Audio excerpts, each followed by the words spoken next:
Bismillahirrahmanirrahim. Assalamualaikum warahmatullahi wabarakatuh. Alhamdulillah, pada kesempatan kali ini kita akan memulai pembelajaran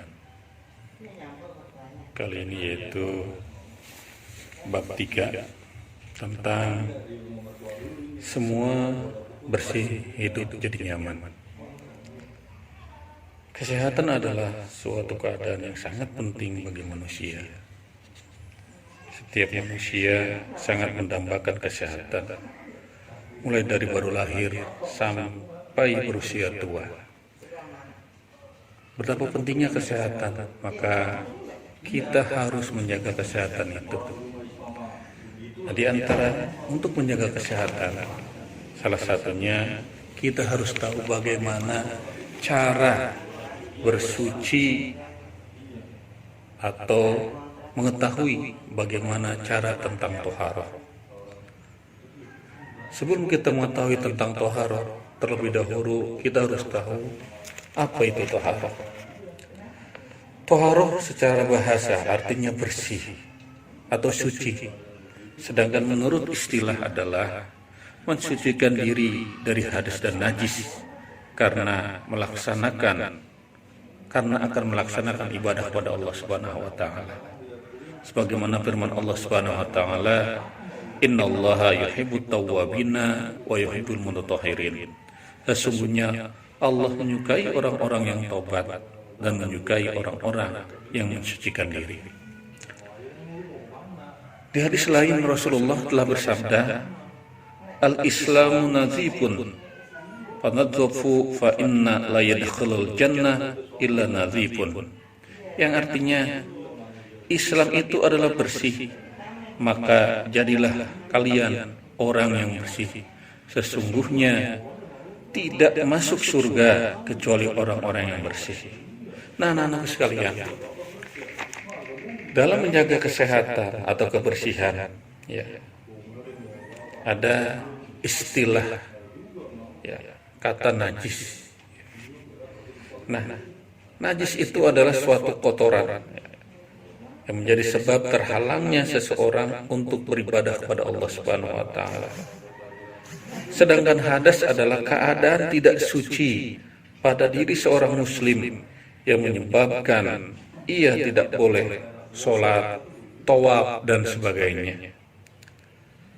Nah, sedangkan toharoh dibedakan menjadi dua macam, ya, yaitu toharoh dari najis dan toharoh dari hadas.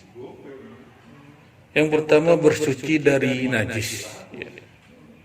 Bersuci dari najis yaitu membersihkan badan, pakaian, dan tempat dengan menghilangkan najis tersebut dengan air atau benda lain yang dapat mensucikan. Adapun macam-macam najis itu terbagi menjadi 3. Ada yang disebut dengan najis mukhafafah, ada yang disebut dengan najis mutawasito, dan ada juga yang disebut dengan najis mughalladh. Apa sih itu najis mutawasito? Apa sih itu najis mukhafafah? Najis mukhafafah adalah najis yang ringan atau yang enteng. Contohnya seperti air seni bayi laki-laki yang belum berumur 2 tahun dan belum makan apapun kecuali air susu ibu. Nah, semacam najis itu termasuk najis mukhafafah. Ya. Jadi ada anak bayi laki-laki yang belum berumur 2 tahun dan belum makan apapun kecuali air susu ibunya. Nah, itu termasuk najis ringan atau sebut najis mukhafafah. Nah, cara mensucikannya pun agak ringan atau agak mudah, yaitu dengan memercikan atau mengusapkan air suci di atas permukaan yang terkena najis atau memercikkan air kepada tempat yang terkena najis tersebut. Selanjutnya yang kedua adalah najis mutawasito. Apa sih najis mutawasito? Najis mutawasito adalah najis yang sedang, dikatakan ringan tidak, dikatakan berat juga tidak. Contohnya seperti darah, nanah, ya, terus selanjutnya air kencing atau air seni, tinja, bangkai binatang dan sebagainya. Nah, itu termasuk najis mutawasitoh. Nah, najis mutawasitoh ini ya, atau najis hukmiyah adalah najis yang diyakini adanya ya. Ya, jadi najis mutawasitoh dibedakan menjadi ada dua najis, ada najis hukmiyah dan ada najis ainiyah. Najis hukmiyah yaitu najis yang diyakini adanya namun tidak tampak zatnya. Diyakini nih zat, yakini najisnya ada tapi nggak kelihatan najisnya, yaitu najis hukmiyah. Nah, sedangkan najis ainiyah adalah tadi najis hukmiyah, sedangkan najis ainiyah adalah najis yang tampak zatnya, baunya dan rasanya. Jadi najis ainiyah ini adalah najis yang kelihatan tampak najisnya, rasa baunya dan terlihatlah. Itu adalah najis ainiyah. Nah, cara untuk mensucikan najis hukmiyah ya, itu adalah cukup dengan mengalirkan air pada benda yang terkena najis. Itu kalau najis yang tidak terlihat, cukup mengalirkan air kepada benda yang diyakini bahwasanya itu terkena najis. Jadi cukup mengairi saja, kita basuh ya. Itu cara menghilangkan najis hukmiyah. Nah, sedangkan untuk menghilangkan najis ainiyah, najis yang terlihat, yang nampak ya, itu harus yang pertama ya, caranya mencucikannya dengan menghilangkan zatnya. Zatnya kita hilangkan dahulu. Nah, setelah itu apa? Baunya. Masih bau enggak tuh najis? Dan terakhir warnanya, masih terlihat enggak tuh warna najisnya? Ya. Dan terakhir dan rasanya dengan menggunakan air yang suci.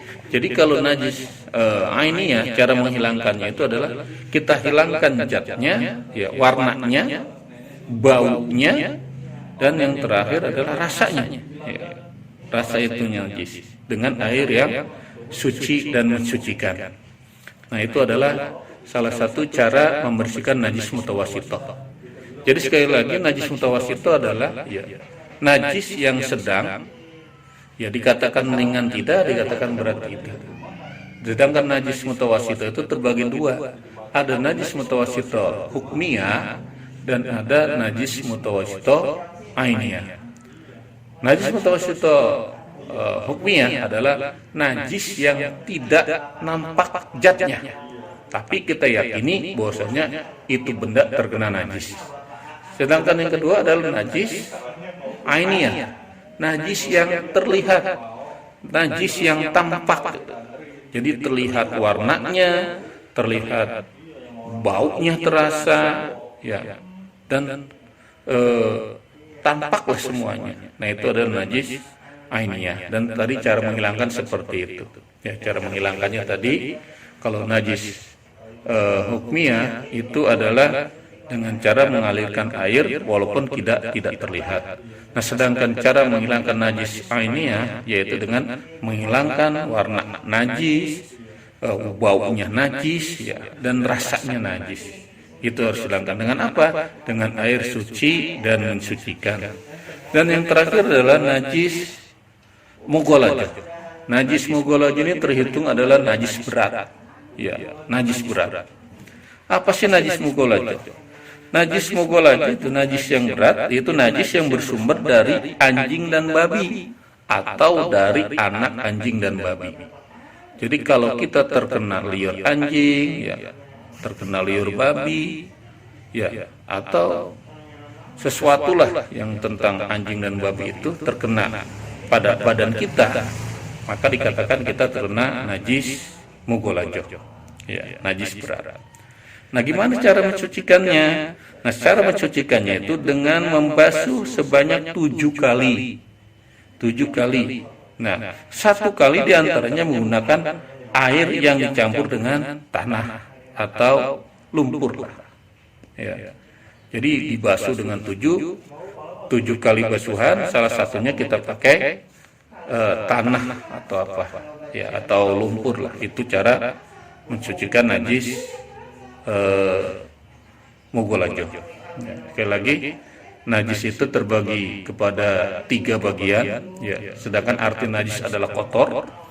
Ya, jadi kalau ada orang yang mengatakan najis, berarti itu kotor.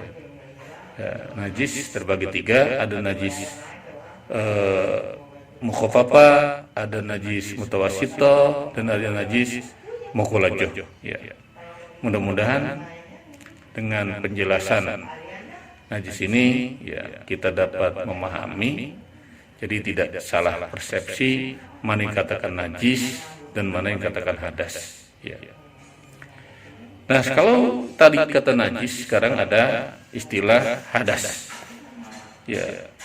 Bersuci dari hadas yaitu membersihkan badan dengan wudu, ya, atau mandi atau tayamum, itu namanya hadas. Jadi kalau kita kotor, kita mandi, nah, berarti kita ada hadas, kita mandi untuk mensucikannya.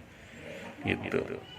Jadi bersuci dari hadas yaitu membersihkan badan dengan wudu, ya, dengan mandi ataupun dengan cara tayamum. Nah, macam-macam hadas ini, ya, salah satunya, ya, hadas ini dibagi. Yang pertama ada hadas kecil, ya. Ada hadas kecil. Yang kedua ada yang disebut dengan hadas besar. Apa sih hadas kecil? Hadas kecil adalah keadaan seseorang, ya, apabila mengalami atau melakukan yang pertama, yaitu keluar sesuatu dari kubul atau kemaluan atau dari dubur. Nah, itu hadas kecil. Buang air besar atau buang air kecil, itu adalah termasuk hadas. Yang kedua, hilang akal. Contoh tidur. Nah, itu termasuk hadas. Ya. Terus selanjutnya apa? Selanjutnya bersentuhan kulit antara laki-laki dan perempuan yang bukan muhrim. Itu juga kita terkena hadas. Cara mensucikannya kita harus berwudu. Yang terakhir yaitu menyentuh kubul atau kemaluan dan dubur dengan telapak tangan tanpa alas atau tanpa aling-aling. Nah, itu kita sudah termasuk terkena hadas kecil. Dan yang kedua, nah tadi cara mensucikan hadas kecil itu caranya itu mensucikan hadas kecil itu dengan berwudu atau bertayamum. Apabila tidak ada air atau berhalangan, boleh berhalangan menggunakan air. Jadi kalau bertayamum, ya, kalau seandainya kita berhalangan untuk menggunakan air, boleh kita dengan tayamum, gitu. Terus selanjutnya yang kedua adalah hadas besar. Apa sih hadas besar? Keadaan seseorang yang apabila mengalami atau melakukan sesuatu yang pertama berhubungan biologis lah. Contoh seperti berhubungan suami istri. Nah, itu sudah termasuk hadas besar. Yang kedua, keluar air mani atau sperma, itu pun termasuk hadas besar. Selanjutnya haid nih bagi perempuan. Jadi perempuan apabila sudah keluar darah haid, maka dia sudah termasuk terkena hadas besar. Ya, kenapa? Karena, ya, menurut, ya, ta'rif haid adalah damun kharijun 'anil marati yadulu fi waqti syahati. Ya. Darah yang keluar dari kelamin wanita yang menunjukkan waktu sehat. Jadi orang yang haid itu adalah orang yang sehat. Ya. Terus selanjutnya adalah wiladah, ya, darah wiladah. Jadi kalau keluar darah wiladah, yaitu pun sudah termasuk hadas besar. Wiladah ini adalah darah yang keluar ketika melahirkan, itu namanya wiladah. Nah, terus adalah darah nipas, ya. Darah nipas adalah darah yang keluar setelah melahirkan. Ya, yang terakhir meninggal dunia. Nah, meninggal dunia pun termasuk hadas besar. Makanya kenapa orang meninggal dunia itu harus dimandikan, karena orang yang meninggal dunia itu terkena hadas besar. Ya. Nah, cara mensucikannya atau itu dengan air, ya, menghilangkan air ke seluruh tubuh dari ujung rambut sampai ujung kaki. Apabila tidak ada air, boleh melakukan dengan bertayamum. Jadi seluruh badan harus terkena air. Itu cara mensucikan hadas besar. Nanti cara mandinya akan kita pelajari berikutnya. Ya mungkin cukup untuk kali ini, pembelajaran kali ini. Mudah-mudahan kita dapat memahami. Ya, kurang lebihnya mohon maaf apabila ada penjelasan yang kurang dipahami. Assalamualaikum warahmatullahi wabarakatuh.